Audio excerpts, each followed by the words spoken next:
Well, Jeffrey Epstein is dead, and I'm sure I'm feeling all broken up about it, and I'm sure his butt cheeks are burning in hell right now. And I'm finally going to talk about something we need to learn as a society: how to use the express lane. This is Gene, and you're listening to Dumbasses Talking Politics. Okay, so let's talk a little bit about news this week, this weekend, and then we're going to get into something that's about 2-3 weeks old, and I just never could get to it. It's about 2 weeks old, and I just think there's life lessons on it, and that's why I wanted to go over that, even though the news story is ancient history. First things first, Jeffrey Epstein, the pedophile child trafficker, famous for a billionaire, for no one really knows how he got his billions. He's facing 45 years in prison while spending time in the Manhattan Correctional Facility. Hangs himself, apparently. No one's really sure of what's happened. No one's sure how he died yet. He had attempted a suicide last month. And all I've got to say is good riddance. The news media is blowing this out of proportion. And I think they're blowing it out of proportion because there's nothing really to talk about this week. There wasn't much to talk about last week. The only thing we could talk about last week were the shootings and how everyone's a racist who voted for Trump. And I'm sorry, that's not news. That's what's been happening for I don't know how long. But needless to say, the victims are unhappy that he's dead. They really wanted him to suffer. They wanted him to go through the embarrassment. And they also want to find out who in the heck he actually was trafficking to. Apparently, there are some big names in there, including Alan Dershowitz, Prince Andrew, Bill Richardson, the the governor from New Mexico, and a couple of others, some really big names. So it's going to be interesting. This story is definitely not over. Bill Barr, not at all happy that this guy killed himself. He just got off suicide watch. There was actually nobody in the jail cell with him, but no one is thrilled that this guy actually killed himself, and especially the victims. The victims really wanted him to go through some pain, through some suffering, but that's not going to happen. There was a couple weeks ago, there was a great story. I thought it was awesome. And I really wanted to do a podcast on this one, but it was a little bit more of a light-hearted podcast. It wasn't vicious. It wasn't, newsworthy or anything like. It was newsworthy, but for me, it wasn't. So what I'm going to do is I'm going to tell you the story, and you probably remember this story. But the news cycle goes so fast, it's very easy to forget what actually happened. So here's the story. It's infuriating, and it's very simple. So there was a woman named Erica Thomas, who's a state representative for Georgia. She was at a Publix grocery store in Georgia, in her district. She's 9 months pregnant, and she had a little girl with her. Don't think any of that has anything to do with the story, but she did bring it up. She's at the grocery store. She goes in the express lane where there's 10 items or less. She had somewhere between 15 and 20 items. There seems to be some argument about it, but it doesn't matter. She was well over.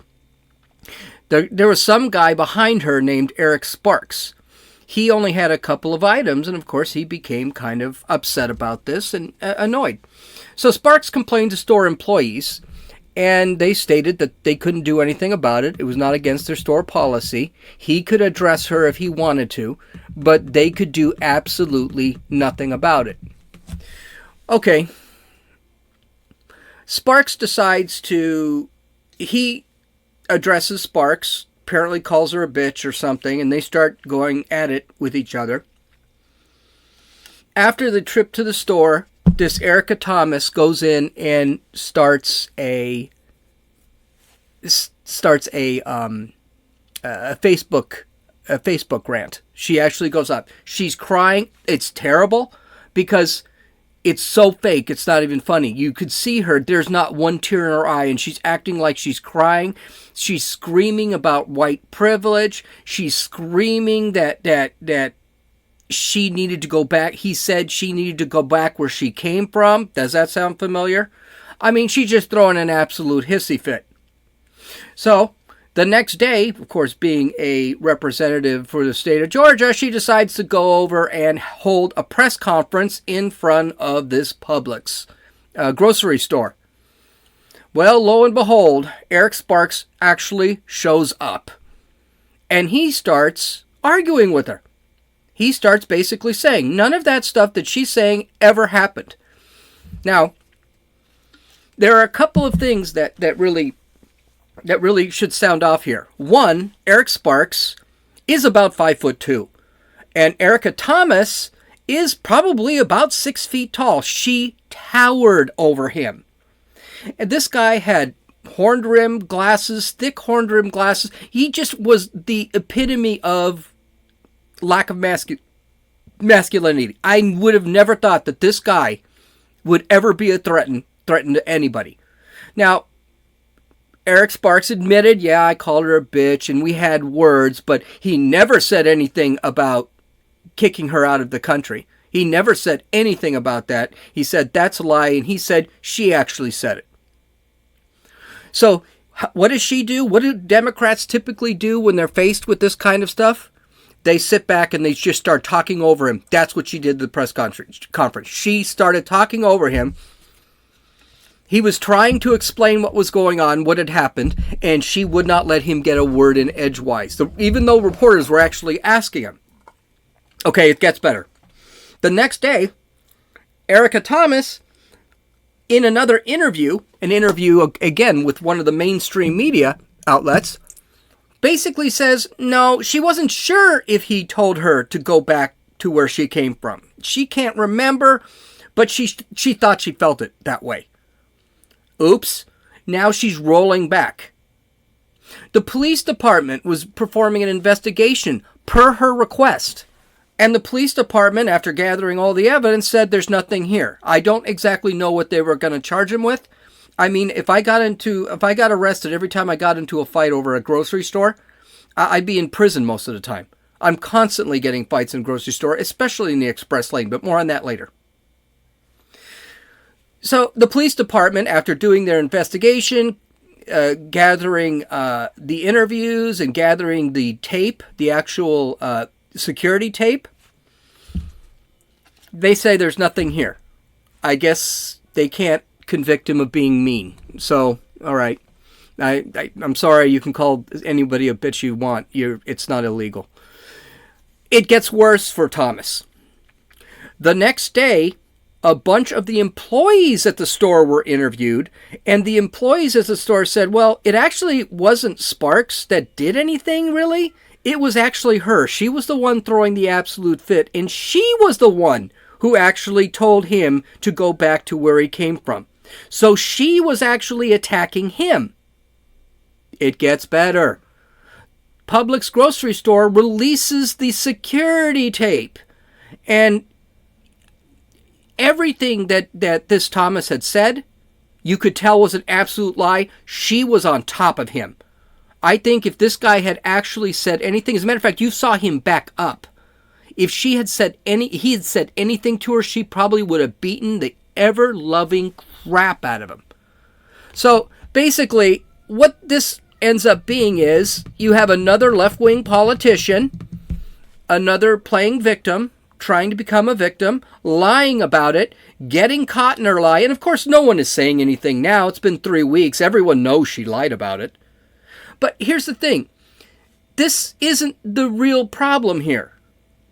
This is not the real problem. The real problem is, what the hell was she doing in the express lane with 15 to 20 items? I think it's time for us to save Western civilization and talk about express lane etiquette. So let's go and let's do that. Now, as far as I'm concerned, there's nothing worse than going to a grocery store to get a 6-pack of Bud on a Saturday night because your girlfriend decided that she would rather do her laundry and binge watch El Hombre de Cielos than hang out with you only to get into the express lane and seeing some idiot with 72 items, 76 coupons, and paying by check. It is extremely, extremely frustrating. And I have gotten into multiple fights with me carrying one item. I actually look at my items. I actually count. I never go over the 10 items. I will actually put an item away if I'm over the 10 to 15 items. In California, it's actually mostly 15. It's actually mostly 15 items. But still, it's not good. So let's go over these rules. 10 items or less means 10 items or less. Period. End of story. If you have 11 items, you risk getting yelled at by someone like me. If you're lucky and there's a guy like me behind you, I might be in a good mood, and I might give the grace period for the number of items. That grace period is probably 1 to 2. 3 is a stretch. So if you have 13 items, you might get away with it, but there'll be some grumbling. If you have 11 or 12 items in a 10 items or less line, people will probably just wave it off, shrug it, and not care much. But here's the thing. If you want ultimate forgiveness, and you've got that 12 items there, even that 13 items, and you see someone behind you that has a 6-pack and some Doritos, let that person cut in front of you. That is pretty awesome. Very forgivable, and people will actually say, hey, thank you. They won't even care that you had those items. Now, the next rule is simple math. If you have 3 cans of string beans, 7 cans of beets, does anyone actually eat beets anymore? I don't know. I just figured that out. 4 bottles of salad dressing, a head of lettuce, and an onion. You do not have 5 items. You have 16 items. If the checker has to scan it, it counts as a single item. So 3 cans of string beans and 7 cans of beets, if anyone ever eats canned beets anymore, equals 10 items. 3 plus 7 equals 10. Having 16 items in a 10 items or less means that you are a homicidal sociopath and are the dregs of society. And bad people will get yelled at by good and just shoppers. So don't do it, and don't think you're being clever. I understand that we're using Common Core in schools and a lot of people can't add 1, 2, 3, 4, 5. But do yourself a favor. If you're not sure if you have over 10 items, take off your shoes, use your toes, and count up the number of items that you actually have. Now, there are those who think they can get clever and get around the 10-item rule or less rule. There's always that 4-person family who thinks they're going to be clever. They have 40 items, but break it up into 4 different orders. 1 covered by the mom, 1 by the dad, 1 by the 6-year-old son, and the last is covered by the 18-month-old daughter sitting in the stroller. Of course, all 4 orders have coupons from the purse of the mom and the same check to pay for all items, except they have to use 4 different checks, which increases the time by 4, because all these checks have to actually be cleared. These people are cheating. They are also homicidal sociopaths and are the dregs of society. And these bad people, will get yelled at by good shoppers, good and just shoppers. Don't do it. I'll even go a step further. There is going to be a special place in hell for those who break up their orders based off the number of family members so they can take their 64 items because they have a 7-person family. You will be in hell. You are a bad person. Just saying. But there's another family thing that happens that really does chap my ass too. I swear I almost spent time in jail for this one. These people will buy their 10 to 15 items with food stamps. But then they need to pay for their tequila, beer, cigarettes with cash. They always do this in the express lane. It takes a long time to pay with food stamps because the food stamps have to be done. You are wasting more time. You might as well be paying by a check. Now, this doesn't necessarily violate the code of the express lane because you have to break that stuff up, but it does tick me off, and I'm pretty sure it does. And I've seen this more than once. The other thing I've seen quite a bit is when these people decide they're going to go in and they're going to pay with their WIC stuff. What WIC is, WIC stands for Women, Infants, and Children. And again, it's a state food program. They're allowed to buy through these state checks. They're allowed to buy things like bread, milk, eggs, baby food, and stuff like that. I mean, just basically health stuff. He or she will pay for the foodstuffs with the food stamps or the WIC coupons. And for those who don't know, it takes forever to actually ring these things up, because the checker not only has to validate the WIC check, they also have to validate that the food is covered. And they have to validate, I mean, we're talking, if you're going to buy baby formula, you have to buy a specific baby formula. It is really, so these people are actually really looking at this stuff. It takes forever to get these people out. And then, if they've got beer, tequila, cigarettes, and all that other crap that they're usually paid with a $100 bill. Go figure that. I mean, they can't afford to buy food, but they can spend all that money on booze and cigarettes. It is infuriating. I've actually almost got kicked out of the store for talking about this. Oh yeah, you can't buy food for your kids. You have to take money out from the state, but you have absolutely no problem paying for your beer with a $100 beer or the $100 bill. It's just infuriating. That one time, the guy told me, you can leave the store, but I was lucky in a couple of ways. First, I used a very level-voiced, snide comments. I was being a smartass. I wasn't yelling at her, but I was just like, this is embarrassing. You should be embarrassed, is basically what I said. And I didn't whisper under my breath, but I didn't yell it. So the guy behind me heard it, and he was laughing. The checker was uncomfortable, and the gal, this was the second advantage, didn't speak English, so she didn't have any idea what I was actually saying. I was using way too big of words. Once she had left, then the checker said, she's just doing what she has to do. She's doing what she has to do with my check, with my money, and your money, because you're paying taxes for it. And suddenly he was actually pretty understanding, just rang my stuff up, and that was it. This is really bad, and it just shows you the corruption of our system, of our WIC programs, of our food stamp programs. I mean, these people, they have money. They're just jacking the system up. It's really embarrassing. So that's it. Follow these simple rules, which I already do, and you will never suffer in internal hellfire and not yelled at by me or others who live a blessed life.